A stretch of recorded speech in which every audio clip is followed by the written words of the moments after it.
सहनावतु सहनौ भुनक्तु सह वीर्यं करवावहै तेजस्विनावधीतमस्तु मा विद्विषावहै।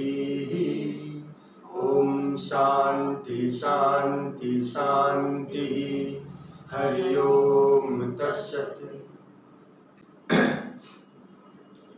भगवद गीता फिर से हम लोग शुरू करेंगे, ठीक है। और चूंकि चैप्टर वाइज अभी हम लोग कर रहे हैं तो पहला चैप्टर जो है हम लोग शुरू करने जा रहे हैं, ठीक है। अर्जुन विषाद युद्ध। तो पहला श्लोक शुरू होता है धृतराष्ट्र से। धृतराष्ट्रवाच। तो हम लोग इस श्लोक का चैंटिंग करेंगे। धर्मक्षेत्रे धर्मक्षेत्रे कुरुक्षेत्रे समवेतायुयुत्सव मामकाः पाण्डवश्चैव किं कुर्वत् संजय। धर्मक्षेत्रे कुरुक्षेत्रे समवेतायुयुत्सव मामकाः पाण्डवश्चैव किं कुर्वत् संजय। देखिए पहला जो श्लोक है धृतराष्ट्र से शुरू होता है। माने धृतराष्ट्र बोलते हैं धर्म क्षेत्रे कुरुक्षेत्रे। धर्म क्षेत्र है, माने उनको पता है कि ये क्या है, धर्म क्षेत्र है। किनको? धृतराष्ट्र को। जिसको पता है कि ये धर्म का क्षेत्र है तो अधर्म होने क्यों दिया जा रहा है? फिर ध्यान देने की बात है। उनको पता है कि ये क्या है, धर्म का क्षेत्र है। ये जो युद्ध हो रहा है ये धर्म का युद्ध है।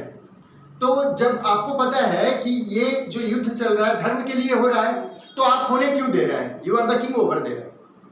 आप क्या है? राजा है। तो बस में तो आपका है ना। आप चाहते तो लड़ाई नहीं होता, तो लड़ाई क्यों हो रहा है? यानी कहीं ना कहीं आपके जहन में क्या है, कोई माम का भाव है। मेरा, अगर मेरा बच्चा को मिले, कहीं अगर जीत जाए, धर्म क्षेत्र है, पता है उनको, पता है ना कि धर्म का लड़ाई हो रहा है, यानी धर्म, और वो नॉलेजेबल भी है। तो धर्म अधर्म में विजय किसकी होती है?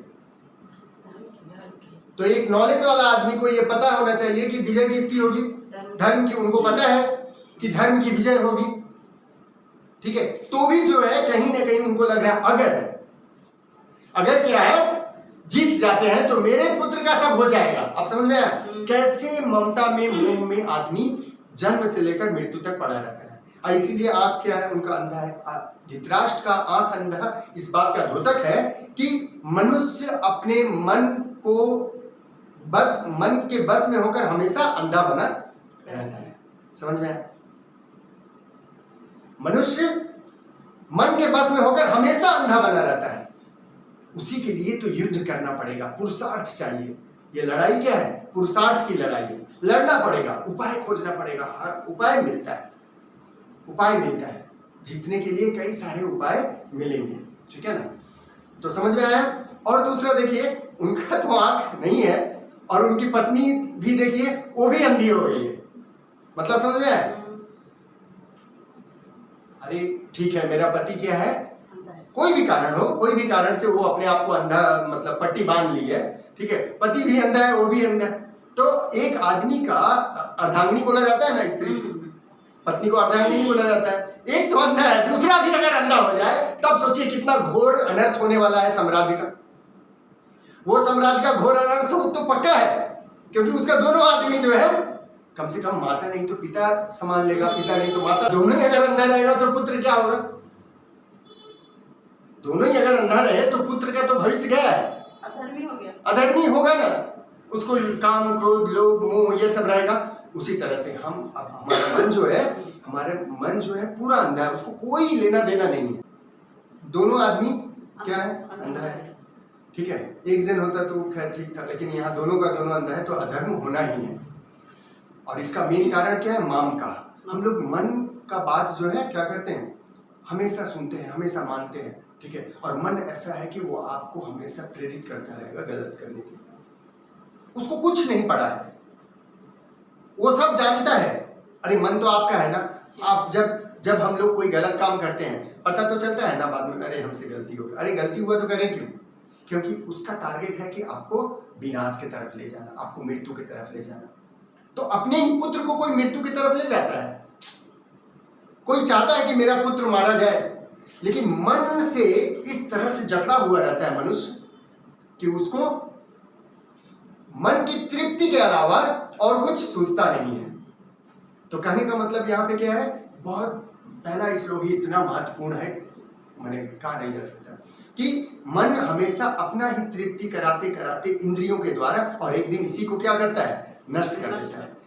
जन्म से लेकर मृत्यु तक हम लोग क्या करते हैं? इंद्रियों की तृप्ति, इंद्रियों के द्वारा भोग, काम क्रोध लोभ मोह, इसको भोगते भोगते एक दिन क्या होते हैं? हम लोग मर जाते हैं, जानते हुए कि इन सब भोगों में पड़े रहेंगे, बाजिक दुनिया में पड़े रहेंगे, तो एक दिन क्या होगा? मरना है। ये सब जान के समझ के तो भी हम लोग क्या करते हैं? मरने की तैयारी में लगे रहते हैं।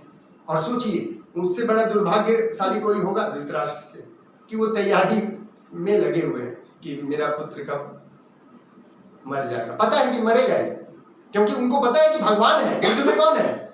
युद्ध किसके साथ करना है? युद्ध किसके साथ चल रहा है? अर्जुन के साथ थोड़ी ना चल रहा है, तो भगवान के साथ, भगवान ने करा रहे हैं। तो आपको पता है कि भगवान ही जीतेंगे, अंततः कौन जीतेगा?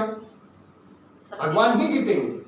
तो हमको फिर वैसा युद्ध में जाने का जरूरत क्या था? हम सरेंडर हो जाते। चलो, उन लोग को चाहिए क्या था? थोड़ा सा तो कुछ चाहिए था, हाँ, थोड़ा देव के सरेंडर हो जाते। आत्मा को क्या चाहिए? कुछ नहीं, ध्यान चाहिए, थोड़ा ध्यान देना है।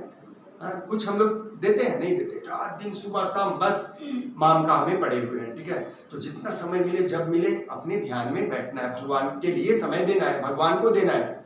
ये जिंदगी मिला किस लिए है? भगवान के लिए मिला, भगवान को देना है। ठीक है, तो जब भी मौका मिले, समय मिले, आंख बंद करके बैठिए। इतना सरल काम है, पता है, दुनिया का सबसे सिंपल काम है, जो कि संसार का सबसे टफ बन जाता है। क्या है? आंख बंद करके बैठिए। ठीक है ना? तो धर्म क्षेत्रे कुरुक्षेत्रे समवेता युत्सव। ठीक है, उत्सव के रूप में ये लोग मना रहे हैं, और उत्सव मना रहे हैं। सोचिए, मरेंगे फिक्स है, तो उत्सव मना रहे हैं। रात दिन इंद्रियों तृप्ति में, उत्सव के रूप में। तीज है, त्योहार है, शादी है, ब्याह है, जन्मदिन है, बर्थडे है, कितना सारा ऑकेजन का उत्सव मन रहा है। वो वहां पे देखिए कैसे उत्सव मना रहे हैं, मरने का उत्सव चल रहा है। यहाँ भी क्या हो रहा है? रात दिन उत्सव चल रहा है। करो भाई, उत्सव करिए, जन्म बर्थडे वो सब करिए, ध्यान करिए, प्रभु का नाम लीजिए। जो हमारे भीतर है, हमें हर समय लालायित है, हर समय प्रेरित करता है कि मेरे लिए समय दीजिए, लेकिन हम लोग माम काम में पड़े हुए हैं। मेरा पुत्र, मेरा सब कुछ, उसी में लगा हुआ है। ठीक है, तो एक बार हम लोग चैंटिंग करके तो आज का समाप्त करेंगे, फिर हम लोग मेडिटेशन में जाएंगे। ठीक है, धर्म क्षेत्रे कुरुक्षेत्रे समवेतायुत्सव मामकाः पांडवश्चैव किम कुर्वते संजय। वो दूसरा है, यहाँ पे थोड़ा सा हम छोड़ दिए। वो माम का, मेरा और पांडव, वो अलग है। ठीक है ना, उसको अलग ही रख दिए। वो अपना नहीं उसको मान रहे हैं, आत्मा को अपना नहीं मान रहे हैं।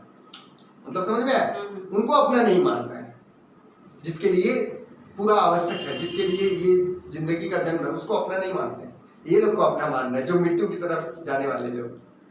ठीक है, तो इतना ही महत्वपूर्ण ये श्लोक है। पहला श्लोक ही अगर मनुष्य को समझ में आ गया ना, बस और कुछ समझना नहीं है।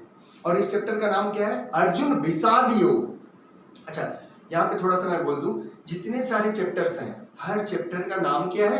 कुछ नाम है फिर योग है, कुछ नाम है फिर योग है। ध्यान देने की बात है। जी। अर्जुन विषाद योग, कर्म योग, हाँ। भक्ति योग, ज्ञान योग। क्यों सब योग है?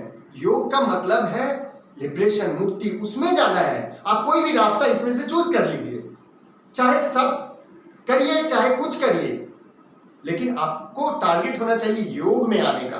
कर्म कैसे करना है? हम लोग कर्म योग में क्या सीखे कि कर्म कैसे करना है? अपने को जला देना है। कैसे जला देना है? आग में जला देना नहीं, तपाना है, दूसरों के लिए तपाना है। कुछ स्थिति परिस्थितियां है, दूसरों के लिए सोचना है, दूसरों के लिए करना है, निस्वार्थ भाव से। ठीक है, निस्वार्थ भाव से। सूरज सबसे बड़ा उदाहरण क्या लिया गया था? सूरज भगवान का, सूर्य का। हम लोग चौथे अध्याय में पढ़ते, लेकिन हम फिर एक से शुरू कर दिए, कोई दिक्कत नहीं है, फिर उसको करेंगे। सूरज सुबह से लेकर रात तक तपते रहते हैं। किसके लिए? सबके लिए। क्या देते हैं हम लोग उनको?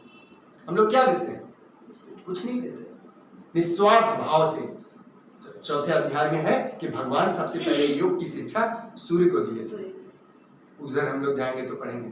ठीक है, तो बस अब कल हम लोग फिर दूसरा श्लोक करेंगे। रोज करेंगे ना, तो हम लोगों के अंदर वो ऊर्जा, वो पावर जनरेट होगा। जब तक हम लोगों को वो ज्ञान नहीं मिलेगा ना, जिस ज्ञान से हम ध्यानी हो पाएंगे, वो ज्ञान के लिए ये थ्योरी जरूरी है। और थ्योरी के साथ साथ every day we will do practical. मेरे साथ आप लोग रोज थ्योरी भी कर रहे हैं, प्रैक्टिकल भी कर रहे हैं, वेदर दैट इज ऑनलाइन और ऑफलाइन। ठीक है, रोज करेंगे।